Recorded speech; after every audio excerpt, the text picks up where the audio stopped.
Hello, welcome. Thank you for coming to our webinar today. I am Marche. I'm the webinar director here at Advice Chaser. We're so glad you've decided to join us today. Before I introduce our guest and get started, I do need to do a little bit of legal housekeeping. Advice Chaser, the host of this webinar, is not a registered investment advisor. We cannot and do not give financial advice. Today's presentation is for educational purposes only and could not be considered advice for any person's individual situation.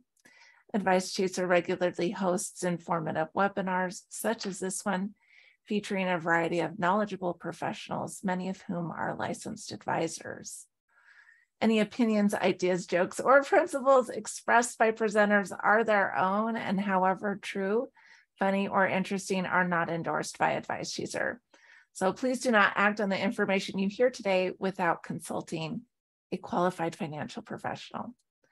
Well, I am thrilled today to have our speaker here today. And before we get into it, I do need to do a little bit of education about what you as our audience can do to participate. Attendees are muted, but we do encourage you to go ahead and ask questions using the chat box. And we'll go ahead and answer those queries, or I will ask them. I'm not the presenter here today, but I will ask them during or after the webinar presentation today as appropriate. If we're not able to get to your question during today's presentation, go ahead and leave your contact information as well. We are happy to reach out to you after today's event to make sure that your questions get addressed. Again, we want this experience to be as educational as possible. So please don't hesitate to ask for clarification or expansion of the material. That is what we're here for today. Well, I'd love to introduce you to our presenter today. Our presenter is Chris Denev, and as COO of Grassland Capital, Chris has the opportunity to merge his education, experience of complex compliance regulations, and most importantly, his passion for helping clients achieve their financial goals by adhering to only the highest standards of client service. Chris began his financial career at RSM US LLP, a top-tier accounting firm, where he worked in real estate consulting group, providing lease analysis and consultation. And then in private client services taxation group with ultra high net worth individuals and families. From there, he formed MJ Solutions, a private consulting firm that provided custom business and operations plans to over 50 business entities. With his unique education and professional background, Chris brings a modern and fresh approach to wealth management and investing that is steeped in a solid foundation of expertise with due diligence, data analysis, and contract compliance in a variety of highly regulated industries. As a result, Chris is able to seamlessly navigate clients through financial regulations, tax issues, and more, with an emphasis on building long-term relationships through transparency and trust. And we're so happy to have you here.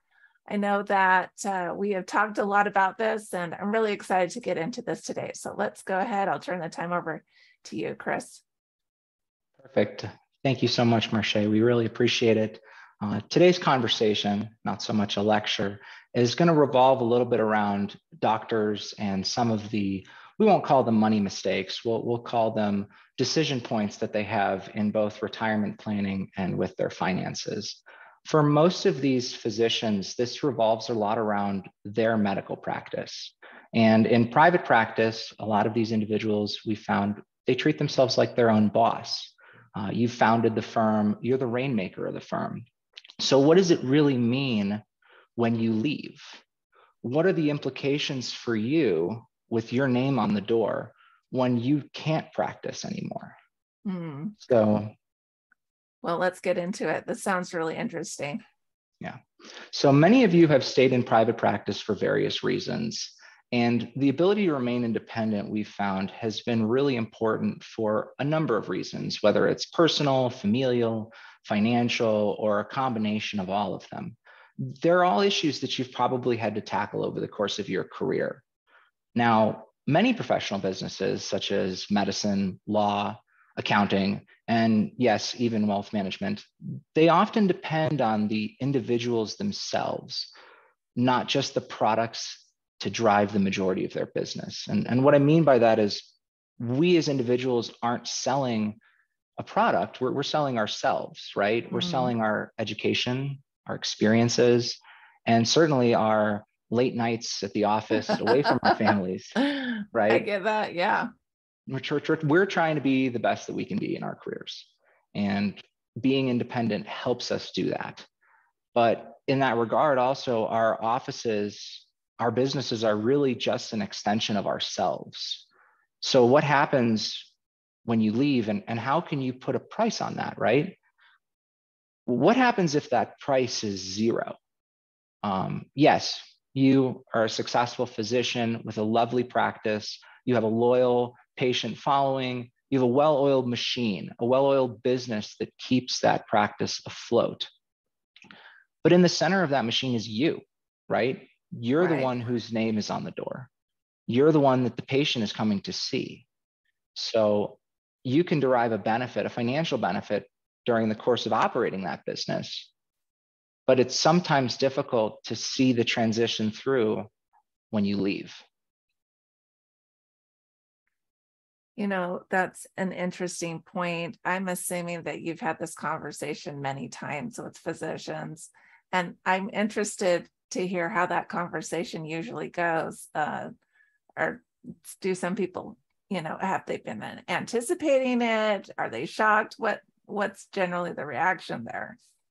It's a little bit of ambivalence and nerves because, like many businesses, you have to be able to assume that there is this light at the end of the tunnel, right? That there is this opportunity to depart, but still benefit from this business that you've spent your life building. But for many of us in fields where we do put our names on the door and we're not selling a widget or a product, we're really selling an experience and a relationship. Once one of those parties in the relationship leaves, it becomes really difficult to monetize that. And it's true, especially in medicine. What we've found with some of our clients is that they realize that before it's really at that point where they're making the decision to retire, that they've realized that the ongoing practice of their business is paramount to their financials in the future. It's Mm. not just the day-to-day lifestyle that they've become accustomed to. It also becomes the floor plan for the future. Oh, I And like what that, the floor plan to the future. right. And what we found, which is really interesting, is that those individuals, when they change their mindset to think that their practice has a finite lifespan, you almost treat it more like an annuity. You've put money, time, you've put your blood, sweat, and tears into this business, but the financial benefit that you're getting, the financial independence that you're getting from this business does have a termination date.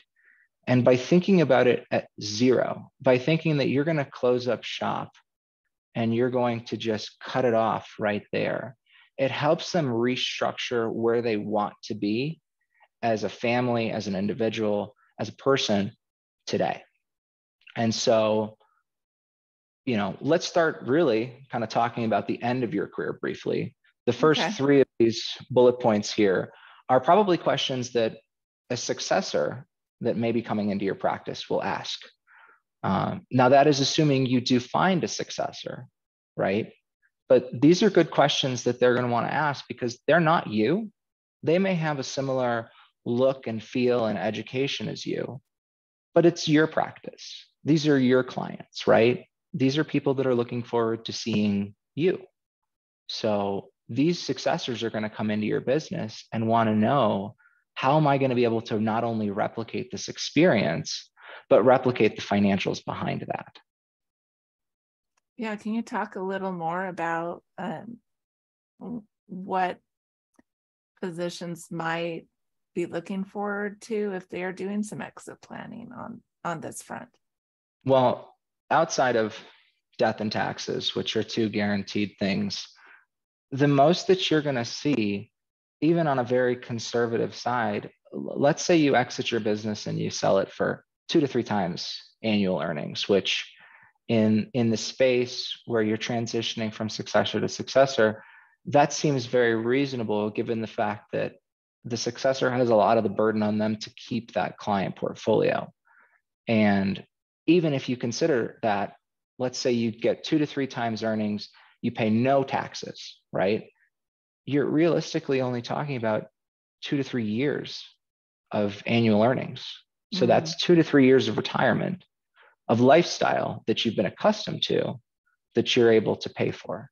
And so without having to decrease the quality of your life or the lifestyle that you've been accustomed to, there has to be something else that you're able to tap into. And that something else is a little bit what we call building equity outside of your practice. Okay. I was going to ask, this is the bad news. Let's get to some good news here. So this is fun. Let's talk about this.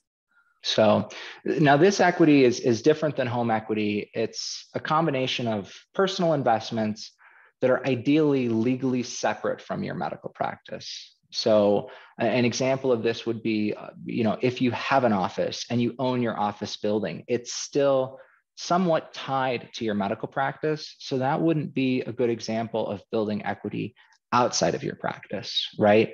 You want something that's a safety net, not only for retirement, but also an ability to generate financial independence from the practice itself. At the end of the day, my biggest ask for anybody listening in today would be, how would you really respond if you had to walk away today?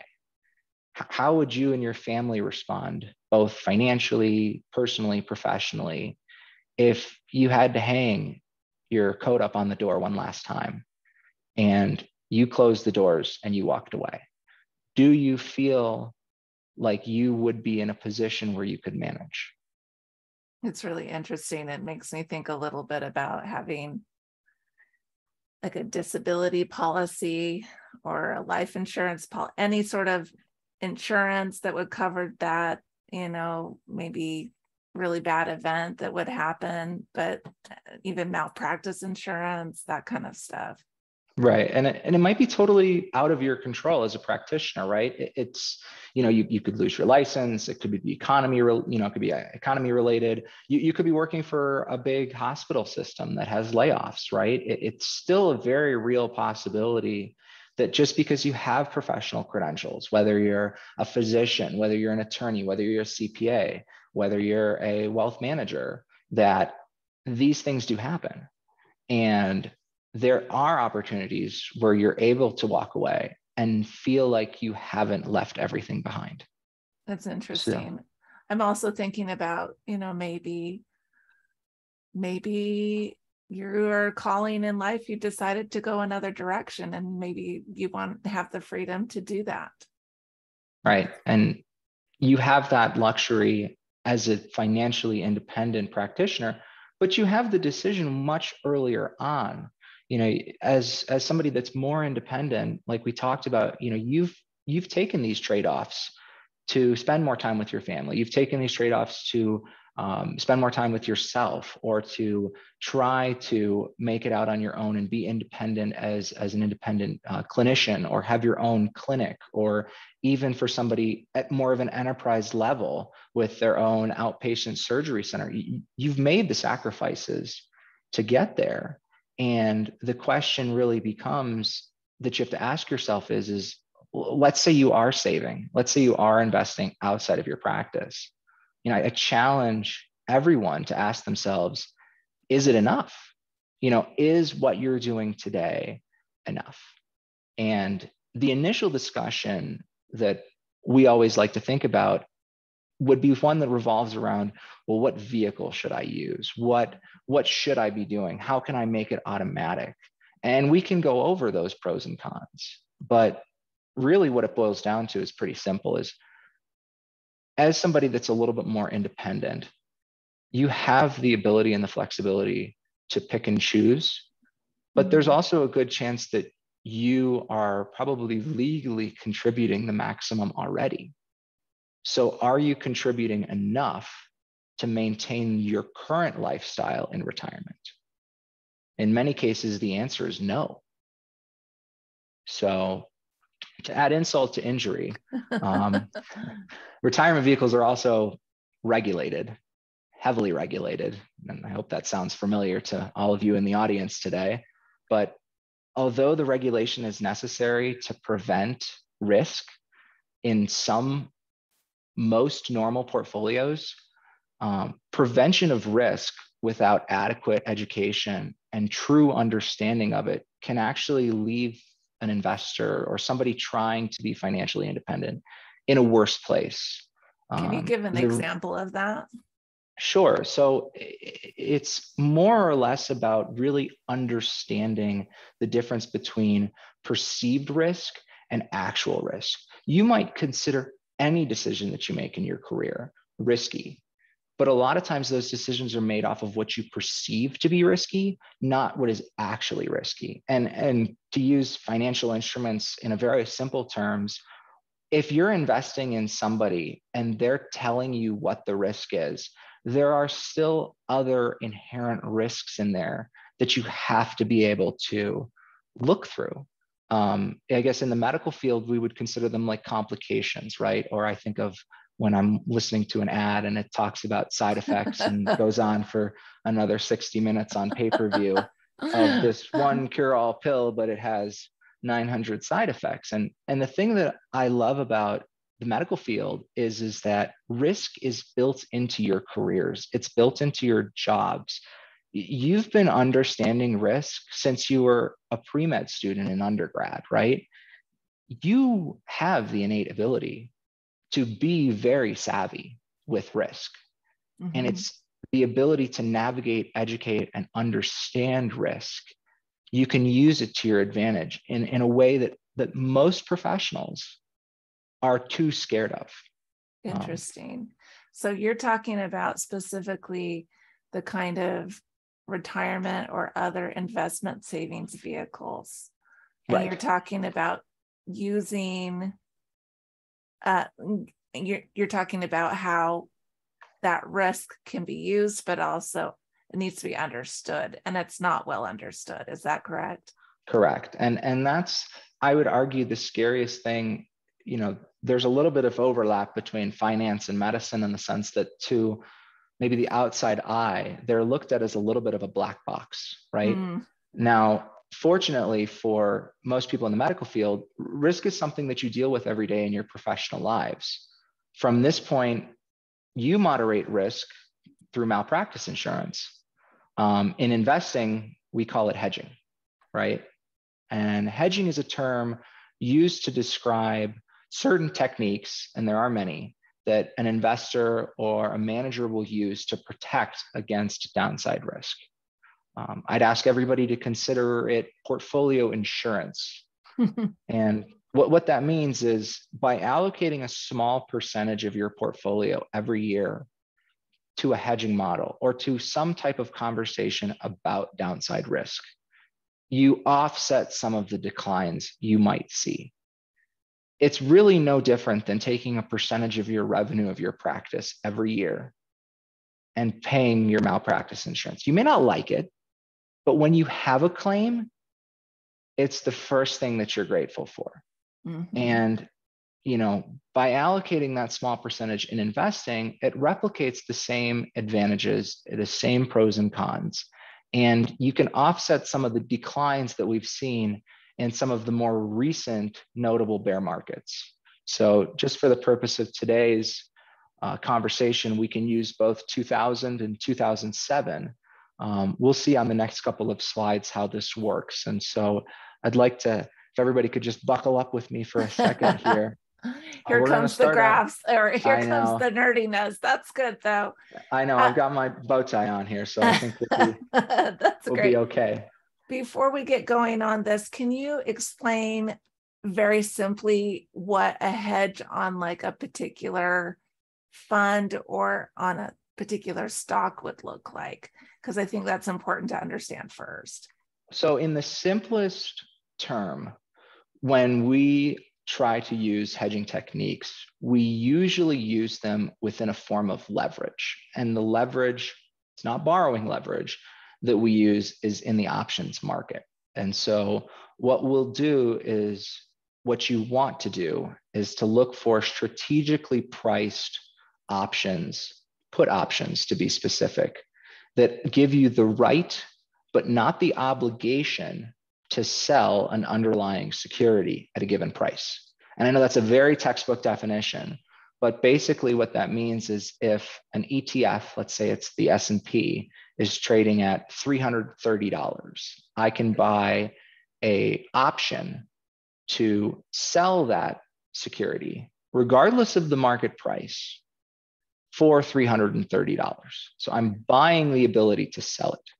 And if the market falls, I can exercise that right and basically negate out that potential loss.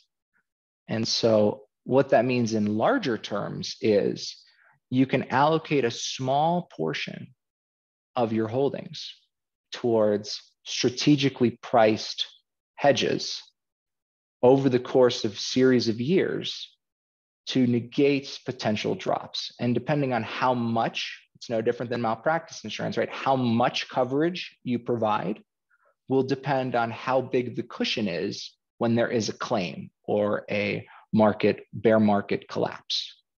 So if it's okay, just starting with 2000, let's assume for even purposes, you had $1 million on January 1st of 2000. The left-hand side of the screen here shows you tracking the market if you had stayed in the S&P from 2000 to 2021. The good news is you did make some money, right?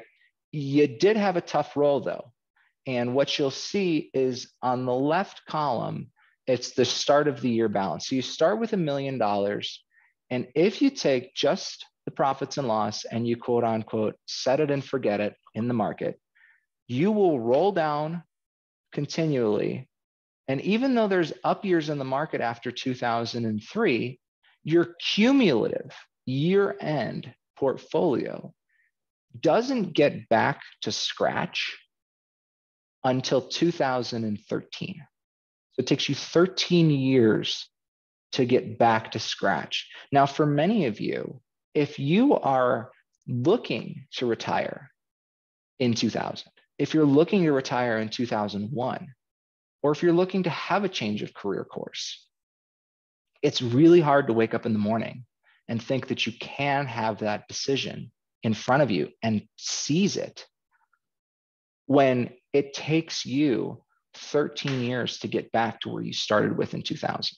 And so what's important about that is you don't want to start withdrawing your funds, or you don't even want to start leveraging any of that because you haven't even gotten back to your base. And this does not even factor in inflation or anything. We don't want to get too complicated, but okay, so inflation would also be a factor here. Correct. But this illustration only shows hedging. Okay, I understand. Yep. And so by the end of 2021, you have $2.7 million in your account. You would start with 2.3. Okay, 2021, we had an 18% gain. So you had a $420,000 gain, and your account's up to 2.7 million. Now, it seems like you did pretty well, right? But you did have to suffer for those first 13 years. Now, with a 50% hedge, and again, so we're taking a small portion of the portfolio and we're allocating it out strategically. The first year, instead of going to an 11.5% decline in your portfolio, you would have seen that stuck at about a 6% decline. The subsequent 2 years, you also see decreases. And so when in 2003, we had a great bear market and a run up of almost 25%, you've actually gotten back to almost scratch. You're at about 964. So coming into the end of 2004, it's taken you 4 years to recoup your losses as opposed to 13. Now, some of you, the numbers ones, may be asking why the P&L percentage in the without hedge is 1% greater than the P&L percentage with the hedge. And the reason is when we do a hedging model to make the numbers even, we would price out a 1% cost of the hedge.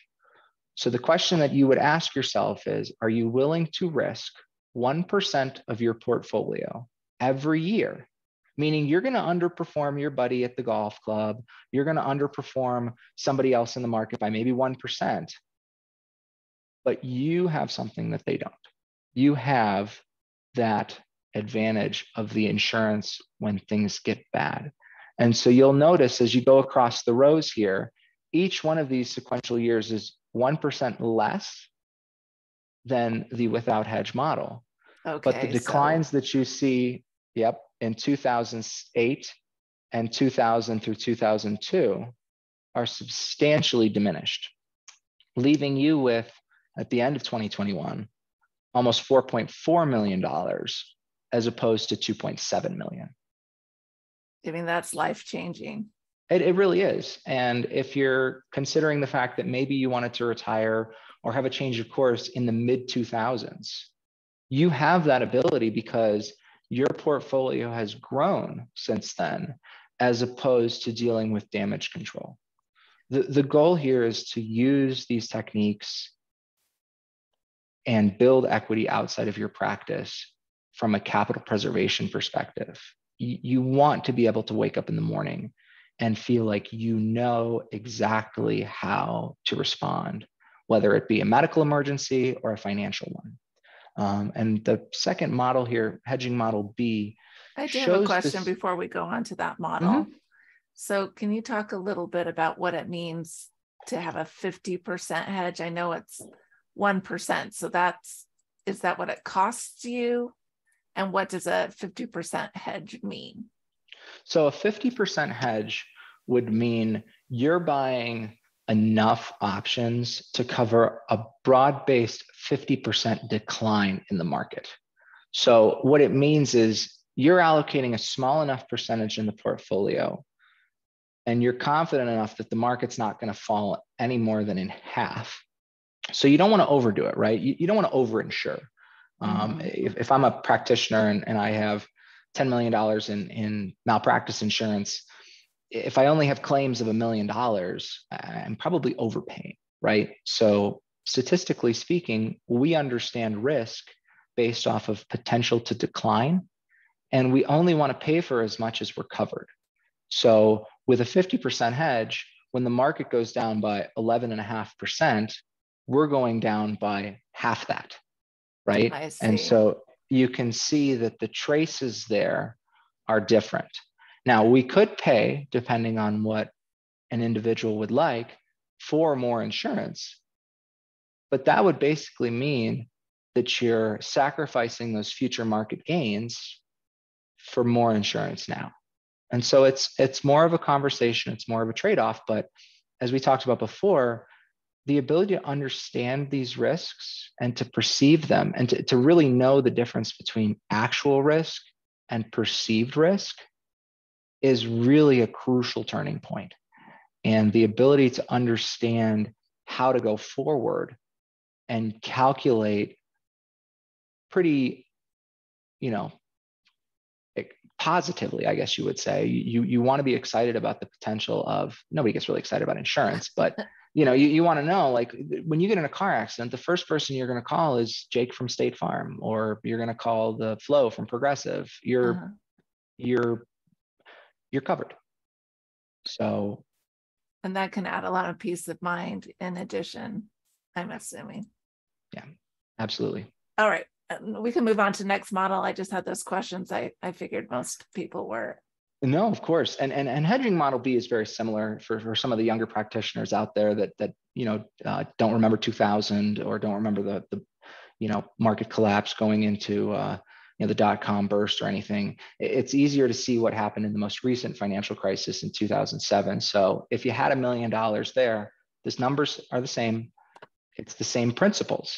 But you can see that in the last number of years, if you hadn't had a hedging model and you'd started out with $1 million in 2007, you'd be at about 2.9 million. Whereas if you had a hedging model in 2021 or in 2007, excuse me, by 2021, you'd be up to about 3.7 million. So it's still another substantial difference over the period that we're talking about. These are some of the greatest bull markets in history, but the bear markets, the downsides, the claims can still be just as drastic. So, it's important to consider these more advanced techniques when building equity outside of your practice, because choosing to be financially independent, it's not just something that happens, right? It's something that requires that thorough understanding of risk management. Many of you could have decided to go into a field that was a little bit more safe financially. You could have decided to not go to medical school and deal with residency and go into your own practice or work for a network. You all have made that calculated risk. And so to be able to take that ability and that comprehensive decision-making and apply it to financial independence is really a lot easier when you consider the hurdles that you've already overcome. So that's very interesting. And especially during the current situation after COVID, people are feeling what it's like to be in a down market. So this might be a particular time to learn this, because right. It's definitely not a foreign concept. And in many arguments, risk avoidance can actually be worse than taking the risk at all. There's a lot of discussions in certain fields about whether or not being financially independent, there are certain things that you want to avoid. But if you don't really understand the risks, you can't really make that decision concretely. So we don't want building out equity outside of your practice to seem like a sacrifice. We want it to be more of a confidence builder, so that when you step away from the office, whether it be today, tomorrow, a few years down the line, you know where you're going to be, you know where you'd like to be, and you get there. So. All right. So I know we're moving on to how to kind of put this in practice. So let's get into the nitty-gritty of that. Sure. And we want to highlight just a few small things. It's more of a mindset thing than a behavioral thing, right? And to be as the least corny as possible, it's not a prescription to cure your financial woes, but some of these couple of bullet points here put you in a better position to evaluate, what's right for you.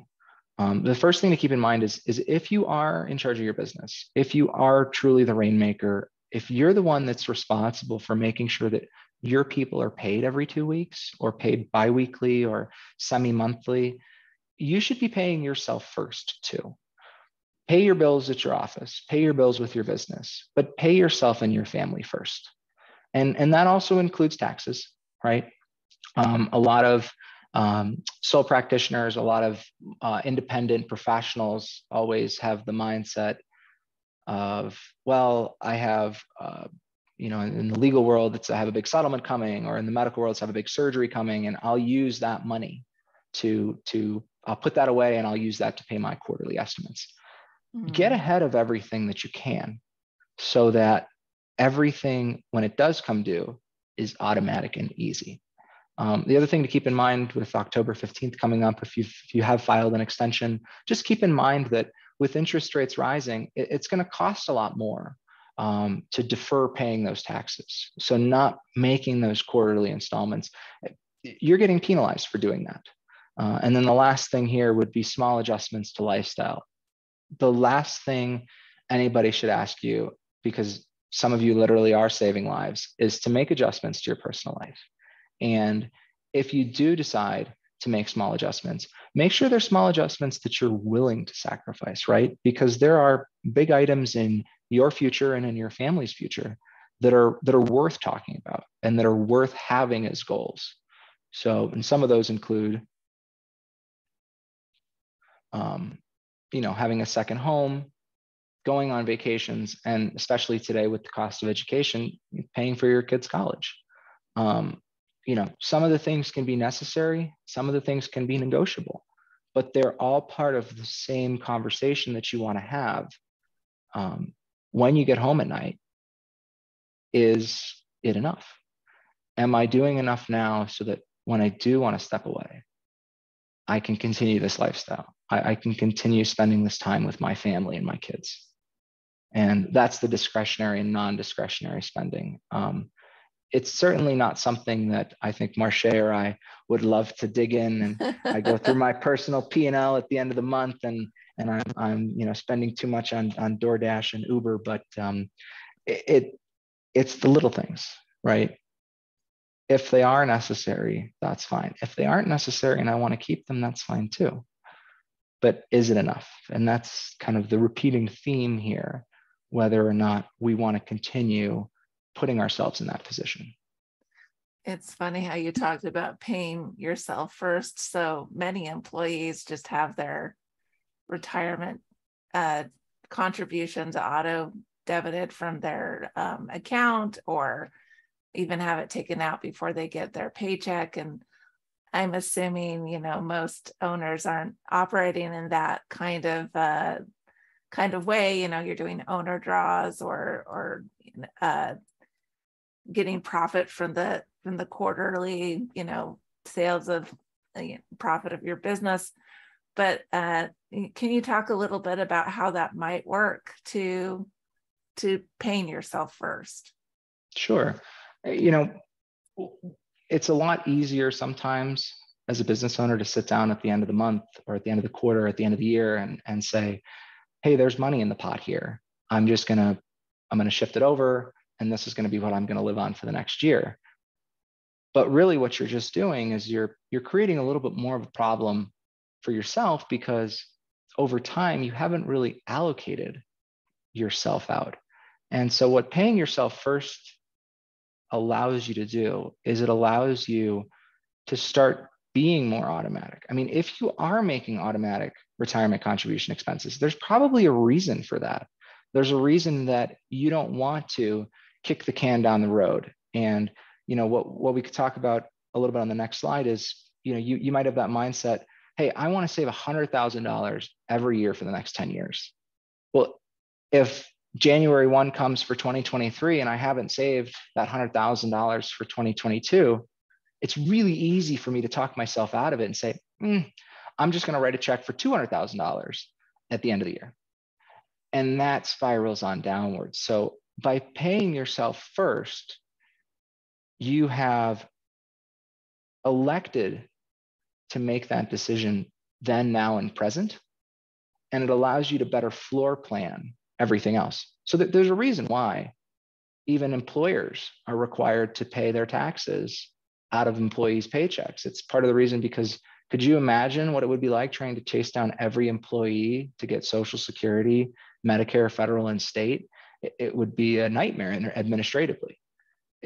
You don't want to be put in that position of having to rob Peter to pay Paul, or have to make goals that, because of the breadth of the goal, it doesn't feel as achievable. And so paying yourself first is a great way to think about prioritizing yourself first. And really, at the end of the day, it's your name on the door. You are the priority. You have taken care of your employees. You've built a beautiful business. But that doesn't mean you should rob yourself of the opportunity to enjoy the fruits of your labor.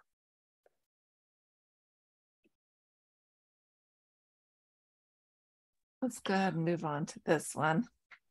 So, and that kind of transitions along to leveraging professionals for advice. In the same way that I would come to one of you for a medical ailment or a consultation or something, don't feel like you have to do it alone. You go to lawyers to deal with some of your legal documents, whether it be a lease or a contract with a resident. You're going to go to a fitness trainer if you want to get in shape or train for a triathlon. Your master mechanic is fixing your car that you're speeding down the road to work for, right? There are people, and there's a whole industry out there that's dedicated to helping you have this conversation. And it's really an easy conversation because it's your conversation. It's not a one size fits all. And it's easy to think that your situation is more difficult, or it's easy to think that your situation is unmanageable. But a lot of times it's easier to just have that conversation and see where it goes. the goal for most financial professionals is to make sure that you not only build wealth, but you stay wealthy, right? It's that financial independence. It's not a point in time. It's a period of time, right? It doesn't matter how you got there. It just matters that you get there and you stay there. Very interesting. And that has to do with that capital preservation. Mm-hmm. Yeah, interesting.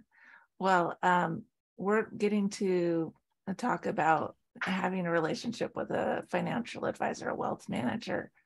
And it occurs to me that we might also want to talk about what kind of questions that you should ask maybe your current wealth manager. So if you can maybe address that when we get to this here. Sure. Like any business that we talked about before, a lot of these businesses are based on relationships. So if you feel comfortable sitting down with an existing planner or manager, the things that you really want to be concerned about as somebody that owns your own business really is that capital preservation. And here's why. As I mentioned before, you as a business owner have this annuity, this beautiful annuity that's spinning off cash every month, every quarter, every year. And as we mentioned, there's a good chance that that may just cease when you retire. And so what you do with the money that's currently being spun off, preserving that is key to maintaining and developing that financial independence. The other things to keep in mind, especially with the economy right now, I would ask about things that you could do to protect against downside risk. You have malpractice insurance, there's portfolio insurance. Don't be afraid to ask about more complicated techniques in the same way that a patient might come into you and ask you about something that you've been doing research on as a practitioner, but you haven't had the opportunity to talk with a patient about it yet. And so you have to be able to put forth a personal position that either you're willing to be flexible as you age and as you go on, or you can be a little bit more stringent now and have those decisions, but then change as you need. That's really interesting. Well, I'm going to go ahead and open it up. We do have some time for questions and comments. So I will, again, emphasize if you can go ahead and put any of your questions in the chat. We'll go ahead and try to address those now. I do have a question here. Let me pull it up just a second. Can you talk about having too much of a hedge? I know you mentioned that. Can you talk about how you determine how much is too much? So the way that the strategic pricing will come in is you want to make sure that you're not over purchasing. So each security itself, an option represents 100 shares of either a stock or an ETF. And depending on the price entry point, that will give you an indicator of how much coverage that is providing. So it's all about leverage, right? Options give you that opportunity to leverage up with less amount of money, but it's also risky in the sense that options like an annual and insurance policy expire. So what we want to do is we want to sit down and we want to break down what would be a fair percentage of risk that we want to take on in the portfolio. And we can break that down based off of the actual value of the portfolio itself. All right, thank you. There's a lot of, I want to say there's a lot of technical knowledge probably in our audience here. These are very educated people. And so it's likely that many people know about these kind of things. Can you talk a little bit about why it makes sense to delegate that responsibility? Well, not the responsibility, but delegate maybe the nuts and bolts of doing things to a wealth planner as opposed to maybe doing it with yourself, or maybe just going with someone who doesn't necessarily do hedging. So I would say, at least in terms of hedging, what makes a lot of these more alternative investment strategies more appealing is the ability to calculate that risk in real time. There's a lot of instances where advisors may go a period of years where they don't put a hedge on because risk is low.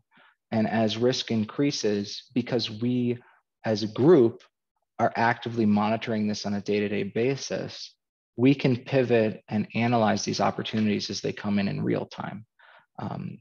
A lot of advisors like yourselves spend a lot of time in their office, maybe not dealing with clients per se, but they're combing through data. And you want somebody that's in your court 24/7, as opposed to somebody that might be doing it as more of a pastime, right? It's the same adage, like, I can do my own taxes, but when I get audited, I probably want a professional standing next to me when I'm telling the IRS why I may have screwed up my 1040. And a lot of times when you sit down and you actually ask yourself, what is my time worth and what am I actually paying? You'll find that it's often very beneficial to pay somebody for your time. Sometimes at-home remedies aren't always the best alternative. Yeah. So. All right. Can you talk a little bit about other ways you can build equity outside of your business besides investing in securities? Sure. One of those definitely would be in real estate. I know I mentioned early on that, you have a lot of physicians or practitioners that commonly might own their owner operators, right? So not only do they own their office, but they own the underlying real estate. From an exit perspective, sometimes that makes it a little bit more difficult, because what happens if you have a successor that purchases the business but doesn't purchase the real estate? Now you have two things that are interrelated, but you have to sell them separately. Mm-hmm. And so any type of residential or commercial real estate, depending on your market, is also a great opportunity. It just also, as a physician, depends on the amount of time that you have. If you want to be outsourcing your real estate investments to a professional, there are companies and there are funds that do that make it very easy. You get a statement every month. It's diversified in the same way that you would go to the securities market and you would have a professional handle those investments. It all revolves around time.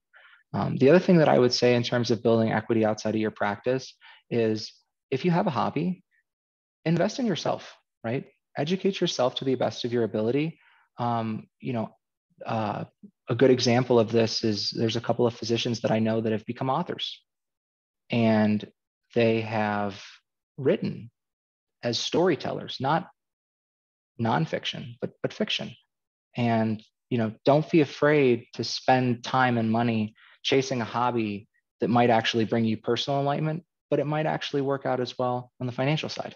So that's really interesting. So diversifying not only within a portfolio, but outside of one as well. Yeah. So here's another question. In order to build a business, a lot of times you do have to plow back in those initial years of profits. Can you speak a little bit to what to look at if you're in that situation, if you're just building your practice?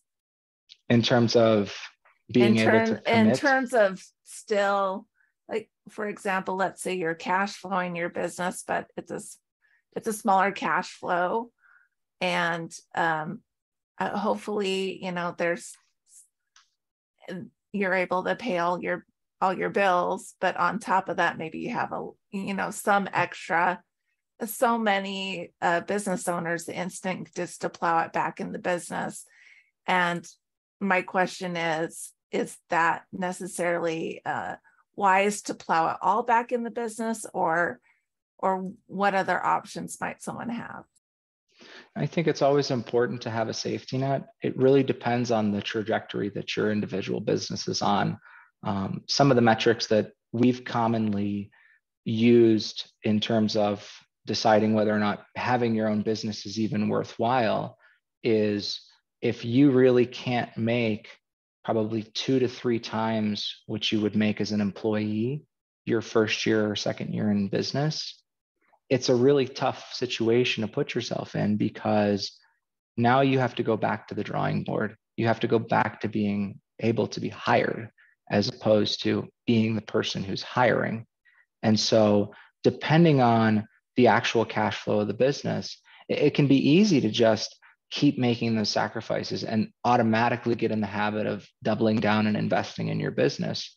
But there is a certain point where you want to sit down and decide, can I continue this growth? Can I continue this trajectory sustainably without completely changing the nature of my lifestyle? And what I mean by that is paying yourself first. If you feel comfortable taking a paycheck, if you feel comfortable taking a distribution, put it in your own account. Don't do anything with it, but just let it sit there and see what happens at the end of the year. It's almost as psychological as it is transactional. I've paid myself. And so therefore, when the business needs the capital, it's me that's coming in and saving the business. It's not the business saving the business. And it's not me becoming an employee of the business. It's me operating and shaping and molding this business. Really interesting. Well, that's a very, very good place to end. I do want to thank our attendees for being here. I do want to thank Chris for being our speaker today and hopefully introducing a longer conversation that you will have with a financial advisor who's a good fit for you. So a couple of items to our attendees. This has been recorded, and we will be sending you a link to the replay of this event. And you're welcome to share that with your friends, family, or colleagues. And we will also host that on our website as well. Here at Advice Chaser, we're all about helping you find a financial advisor who's a great fit for your life and your financial questions. And yes, we do have a lot of medical doctors that do call and want to find an advisor. So our matching service is free to you, and every one of our advisor partners has committed to offer a free initial consultation to anyone we introduce them to. Find out more by going to advicechaser.com and clicking on the link to find an advisor. Well, from me and Chris, I want to say thank you for coming, and we will see you at another webinar soon. Bye, everyone. Thank you, everybody. Thank you, Marche.